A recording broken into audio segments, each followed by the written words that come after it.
Ben Shapiro went on the Jubilee show, and one of the college students had an interesting exchange with Shapiro that I wanted to discuss. Let's take a look and talk about it. My next claim is Kamala Harris's border policies will turn America into an unsafe and bankrupt nation.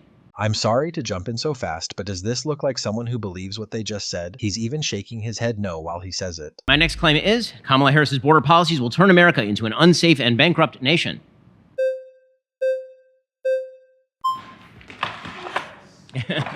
I will let some of my colleagues here in the circle really talk about why they appreciate Kamala Harris's right shift when it comes to border policy, trying to deter the amount of people that are coming through the southern border. That's not something I'm particularly passionate about. So I'm more inclined to talk about specifically why you, somebody who purports himself as someone who's uber capitalist, want to remove the labor pool from this country, which always increases to business and economic growth. Right. So I'm not interested in removing the labor pool from the country as a general rule. However, I don't believe that it's an economic benefit to the United States to bring in a low skill, low education labor pool that is drawing significantly from public benefits. For example, there are very good data to show that there's huge reliance on, say, emergency rooms, educational facilities. Some of the benefits illegal immigrants in the United States can receive include emergency medical treatment, vaccines, public education from grades K through 12, and emergency nutrition assistance, such as food stamps if they have American children. A Pew Research study shows that a 75% majority of Americans believe undocumented immigrants mostly fill jobs that American citizens don't want anyway. For example, undocumented workers make up about 25% of all farm workers in the U.S. These jobs often involve long hours and bad conditions. Based on the Center for Immigration Studies, there's a net cost to low-wage, low-skill immigration coming into the country. So you're in favor with emergency rooms just deterring people based on what they look like or what might be perceived as someone with a lack of citizenship? No, I'm very much in favor of limiting the amount of illegal immigration to zero and then allowing a fair bit of legal immigration. So you're more interested in decreasing the pool of people and population in this country so there are less emergency room visits? Or are you more in favor of actually documenting these people so we're able to track exactly who is coming through? While it is true there is a net cost from illegal immigration, bringing it down to zero is an impossible goal to achieve. Many countries are facing a population crisis as they are aging and need immigrants. A compassionate and nuanced approach towards undocumented immigrants is the best option.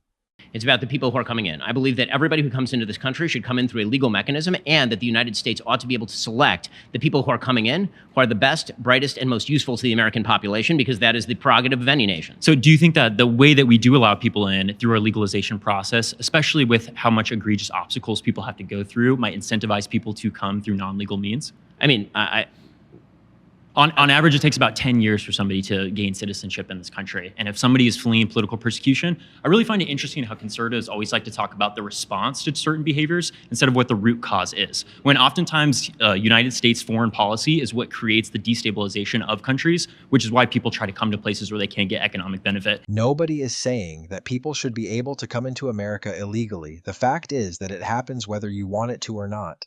Every country has to deal with illegal immigration. Ben is stating the ultimate end goal without providing policy to achieve it. The young man is absolutely right that the United States has sometimes been the root cause of people fleeing their countries. Is it your contention that anytime there's a destabilized nation across the world, even if the United States had a hand in it, then we then have a moral obligation to take in every citizen of that country who wishes to flee? No, I think that's a huge straw man. I'm not saying that every single person from a destabilized country needs to take refuge in the United States, but I think it's important to add that context so you can understand why people are coming here. That's a case for a different foreign policy. That's not a case for an immigration policy. The idea is people are coming in here to mooch off of our emergency rooms or mooch off of our social services, no, I don't think which that's is just true. not true at all. I mean, no, that's your big contention for why you're... That is not my contention. Okay. Ben did say that his main concern was the net cost of illegal immigration, while now saying that it's not. He knows that he has no argument against allowing people into the United States who are from a country that the United States worked to destabilize, which is why he said it's a case for a different foreign policy, even though they are indeed tied together.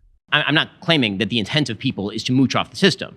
The result of people is that they may be a net draw on benefits rather than a net contributor to the economy of the United States or to the culture of the United States, because I want people who are coming here who actually have some sort of belief in, say, American-style freedom. America was built off of immigrants, which is why the Statue of Liberty says, "Give me your tired, your poor, your huddled masses yearning to breathe free." If Ben had it his way, we wouldn't allow people like that into America.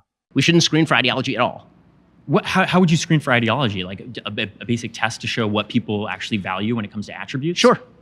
What would that test look like? I mean, I think that would look very much like a citizenship test. A citizenship test in America is all about the applicant's knowledge of the U.S. government, history, and geography. It's not an ideology test. An ideology test would make no sense because people could just lie. America is a melting pot of cultures, and that's what makes it great.